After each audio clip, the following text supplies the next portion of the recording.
As Mark Carney rings in 1 year as Prime Minister, the Liberals continue to maintain a commanding lead in federal polls. This is a snapshot of some of the recent numbers we've seen. All of these firms have the Liberals up, with some showing quite a large lead. Polling from Ecos released today shows a huge lead for the Liberals, up 20 points over the Conservatives, while the latest Leger poll has the Liberals sitting at 49%, and Abacus has them at 46%, up 11 points over the Conservatives. Here with me is David Coletto, the CEO of Abacus Data, and Sébastien Dallaire is the Executive Vice President for Eastern Canada with Leger. Oh, Sébastien Dallaire. Oh, Dallaire. I'm sorry. The script is wrong there. That's okay. I jumped ahead there. Nice to see you all. David, I'll start with you. I was reading through your latest dispatch on the data you've gathered. The title really struck me. 1 year in, the Carney government finds itself in a very favorable opinion environment. That's something that any party wants to read from you, I'm sure. What are the trend lines you're seeing? Well, we're seeing, again, for us, 11-point lead is the largest lead the Liberals have had since August of 2021. Mark Carney's government's approval rating has hit its highest level. His personal numbers are up. Even the optimism within the country has hit a level we have not seen since before the pandemic, even as most Canadians look around the world and say, look, I don't feel much optimism at all. But here at home, I do. And I think that environment, that the structure of it, the depth of it, it's across demographics, it's across the country, right? The Liberals are gaining in Alberta. They're ahead in our polling in Edmonton. These are all things that, you wouldn't have ever said over a year ago. And here we find ourselves in a position, despite all the uncertainty, despite all of the anxiety that the world is putting on the backs of Canadians, the Prime Minister, his government, and I think the moment is created an environment where people are generally happy and feel, in a way, reassured that Mark Carney's the person guiding us through all this. Sébastien Dallaire, we're out of this honeymoon period, of course. It's been a year now, right, since Carney took over as Prime Minister. But you're also tracking a Liberal lead. What do you think is driving the positive sentiment? What are people telling you? Basically the same thing that drove Mark Carney to win a year ago. As you say, the honeymoon period is over. And what we saw is a few months after, some metrics were turning slightly less positive and the lead had shrunk a little bit.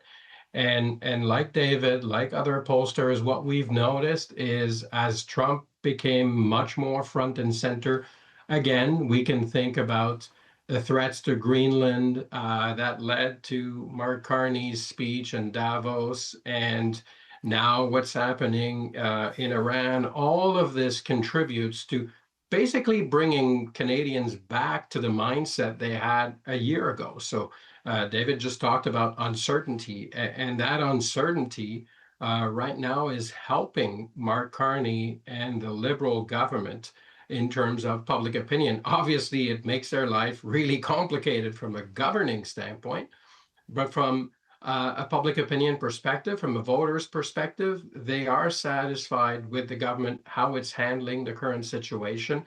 And Mark Carney himself as well is benefiting. His brand is benefiting from the current situation. Sorry, Sébastien. Yeah, so David, you mentioned Alberta. Where are we seeing this kind of Liberal strength? How is it playing out in terms of the seat count potentially? Like, where are these areas where they've been able to pick up some steam since the election last year? And who's faltering, I guess, is the other question to ask. Who's faltering? Whose lunch are they eating? Yeah, well, I think one of the things is it's almost everywhere we're seeing Liberal gains. The seat counts, I don't do seat projections, but I know you had Eric on your show yesterday. He said, over 200 seats for the Liberals, less than 100 for the Conservatives. We're going back, even these would be better results than Justin Trudeau got in the 2015 election when he won his first majority. So we're talking about Liberals potentially, if an election were today, and it's, again, that snapshot is there is no election today, but if there was one, they would be winning in places that Liberals haven't likely won in a very long time, if at all, right? We would be talking about smaller towns in Ontario, in parts of Quebec, in Alberta, in Edmonton and Calgary, less so outside of the big cities in Alberta, but in Regina and Saskatoon. So in all these places that, Liberals were basically endangered species not too long ago, they're not just surviving or perhaps showing some life. They might actually win and thrive in these areas. So I think that's a big factor in all of this. I also think, when you ask, okay, so what about the opposition parties?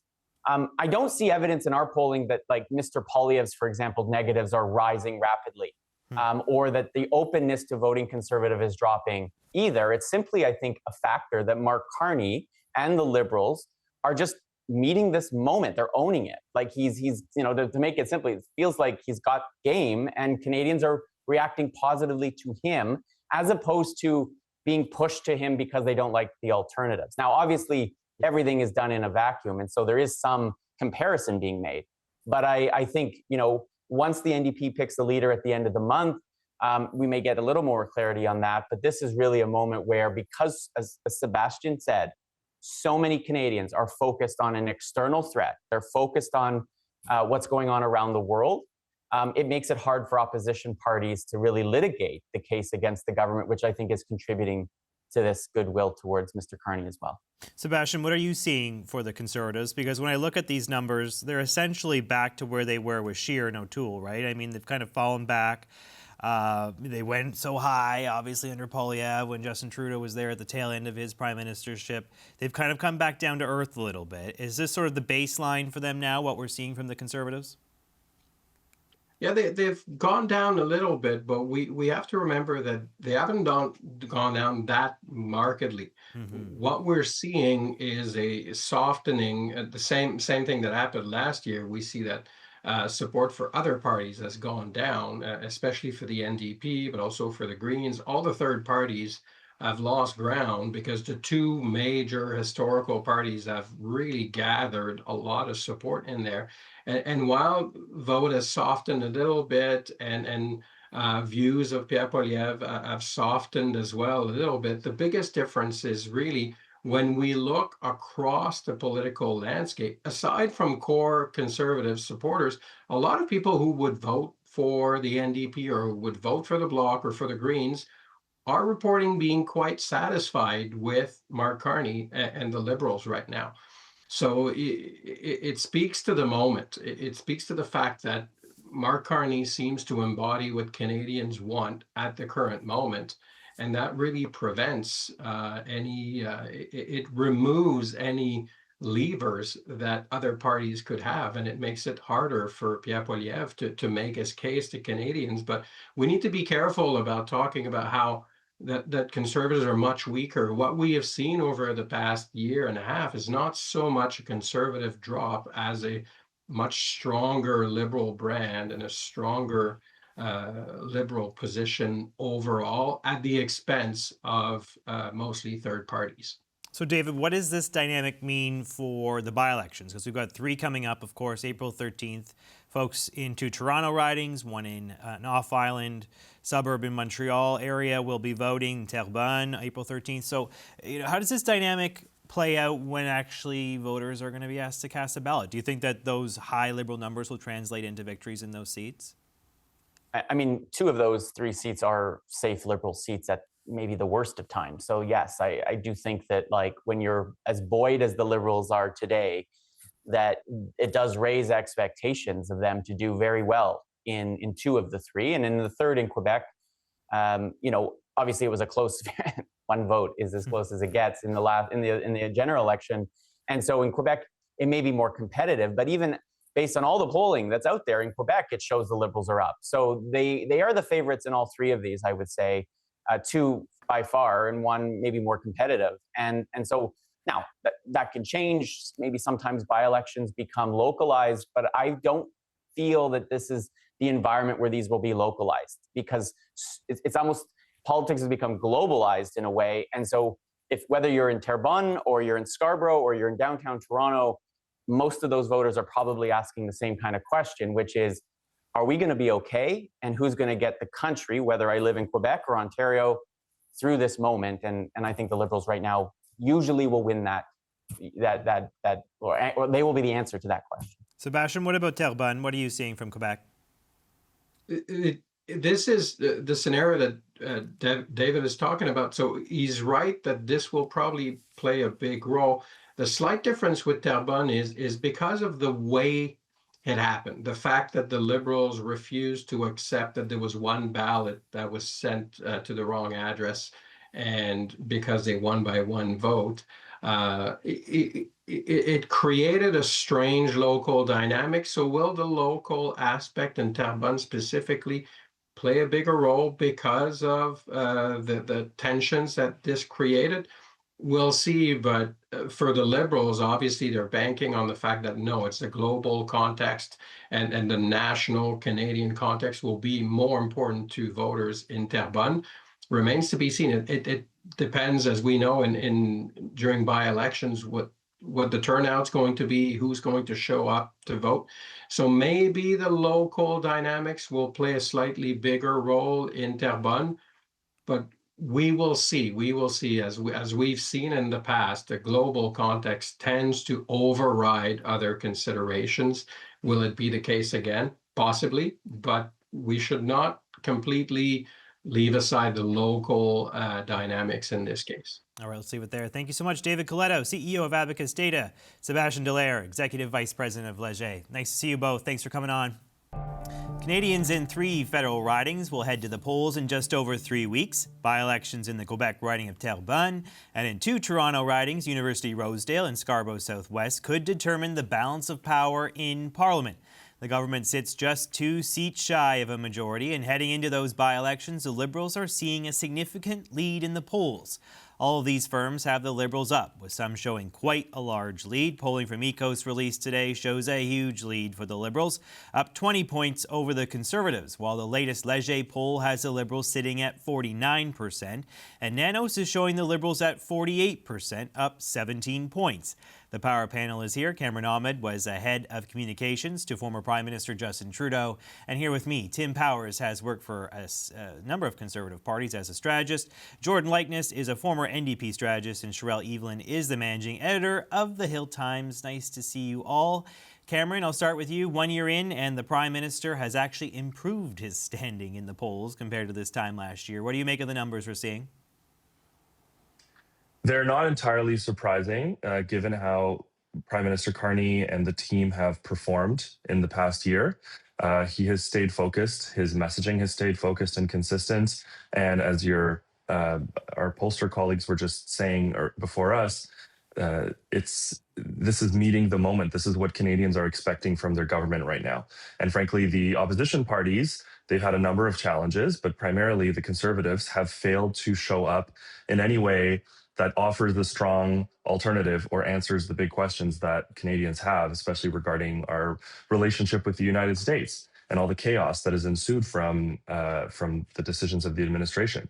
So that's where the government stands and the parties stand right now. But the thing about polling is it can change very quickly. And it's as much as it's a snapshot into how people think today, it can certainly change for a number of reasons on a very short notice. So I think the best thing that the government can do is to stay focused in the way it has been and try and keep showing that leadership that Canadians are expecting from them. Tim, the numbers can change, but there must be some concern in the opposition leader's office when they look at poll after poll after poll. I mean, if these numbers hold up, if there is an election anytime soon, which I'm not saying there will be, the Liberals are looking at a huge majority, right? You got to be a little anxious if you're a Conservative right now.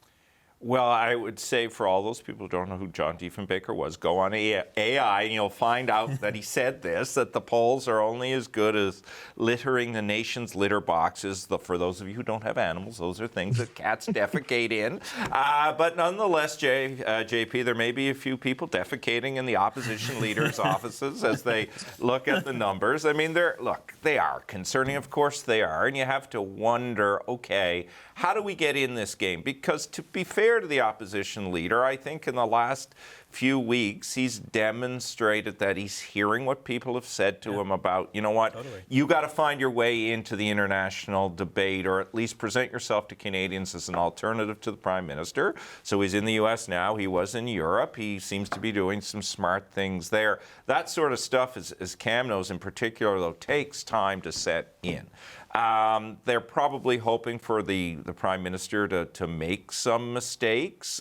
They seem to be letting him squirrel around a little bit on where he sits with the Iran war, hoping that maybe, and there's some data out there that shows that certainly those who are inclined to vote Liberal want Canada to be a bit more standoffish than they are there. But you can only, most of what you can do now is wait a little bit and see if there's some self-inflicted wounds that come. You probably, I mean, in a bit of a surreal way, are taking a sigh of relief that, all right, you know, if he wins these by-elections, at least we have a little bit more runway. But the reality will be if these numbers are still like this and I don't know, heading into the summer, that's not going to bode well for Pierre Poilievre as the summer comes with Mark Carney still having fairly significant leads. But they can change. But yeah, right now, I don't know who feels like they're in the litter box and being defecated on.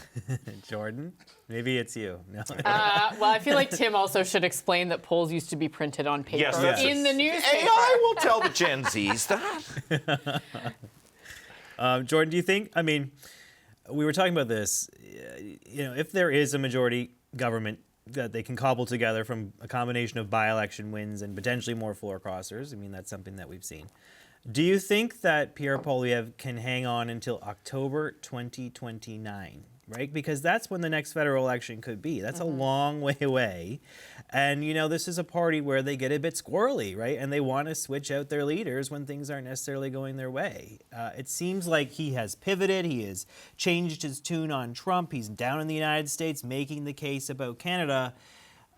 So there's some change there, but it's whether there's an appetite to really hold on to him for that long if a majority comes together. Yes, and I think the challenge is that that's a very long time for Mr. Poilievre to hold together his internal coalition within the Conservative Party. He has really two imperatives right now. And the first is what he's doing right now, which is to do things that place him in a little bit more of a moderate, government-like light. So that is things like going to the United States, that's his trip to Europe, that's, you know, his more economic-focused speeches. But then he also needs to hold on to his more his further right base. So sort of that 20 to 30% of conservative supporters who are more sympathetic to Trump and MAGA and who are more interested in a lot of issues that are more kind of culture war and animate that group. There is tension in pursuing both of those things at the same time. And I think we saw a really good example of it over the past week when the Conservatives went out on the issue of awarding Don Cherry the Order of Canada. So this was something that actually, well, it was appealing to some of their more further right base or people who really liked Don Cherry. It was really upsetting for a lot of people in their Quebec caucus because of the anti-Francophone comments that Mr. Cherry has made over the years. So this is a good example of there's tension in pursuing those strategies at the same time, and doing that over a long period of time is very challenging. Sherelle? The Prime Minister has, I think, also a bit of the same challenge because he has to hold this centrist coalition that he's built that is drawing in people from the NDP, literally drawing in people from the Conservatives. And at some point, that is going to he's going to have appease, you know, everybody who's being attracted to this big tent, or, you know, continue to hold the line and say, no, I was elected to do what I was elected to do, and if you don't like it, you can join us or you can get off the bandwagon. And as time goes on, if some of the areas that people feel are getting neglected aren't being addressed, whether, you know, might be from some of the more progressive elements, you know, from the people who are concerned more about the environment, about, you know, vulnerable communities, things like that, that they don't feel are getting as much shine because there's such a laser focus on the economy and addressing the threats from the U.S., which, according to the polls, are what voters care about. But at some point, you know, these are people that we're dealing with, and these are people in a caucus, and those voices are going to might have to be heard at some point. And so far, the Prime Minister hasn't wanted to play ball, so to speak. He's said, I'm going to figure out how I'm going to achieve this mandate that I've been given, almost by any means necessary. And there's not a lot of horse trading. There's not a lot of compromise. I think that's where we might start to see some of the numbers start to shift as people say, okay, great, we're doing what we're doing, but I'm not feeling it. Issues of affordability, those types of things are still a little bit on the fringes in terms of like the day-to-day.